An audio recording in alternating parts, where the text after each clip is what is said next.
Kami ng bundok ngayon. Yung kasama ko. Kaigising lang. Ang aking kasamang isa ay nasa loob pa. Ayan. Tatapos lang ng ulan. Dapat kanina pa kami gagawin tayo mission. Ayun lang. Mamaya na lang ulit. Tayo ngayon sa bukid namin. Ayan.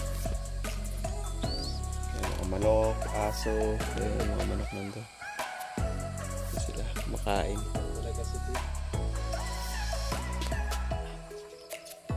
Lilinisin natin yung harap na. Yan. Sige na, oh, kaway ka muna, kaway.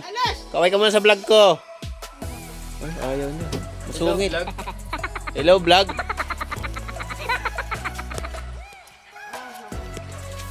So yan, dito kami ngayon sa aming bukirin. Itong mga to ay tataniman namin ng mga gulay, ano po, para magkaroon ng income yung ating church kahit papano, no? At habang wala pang pinagagawa ang Panginoon ay lilinisin natin ating kalupain dahil ito ay dapat natin pangalagaan dahil ito ay binigay sa atin ng Panginoon. Kaya dapat natin ingatan at pakinabangan na mabuti. Ano po, napakabuti ng Panginoon dahil binigay niya sa amin tong lupa na to, no? May mga taong ginamit para makarating sa lupang to. At ngayon ang goal ng kapatiran ay magkaroon ng pananim sa lugar na to.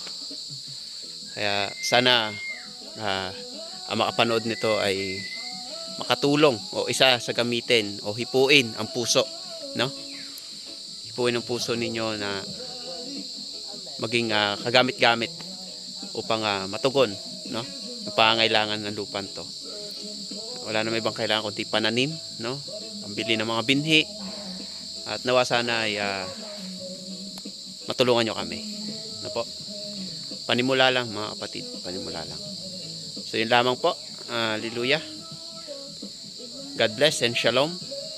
Maraming salamat.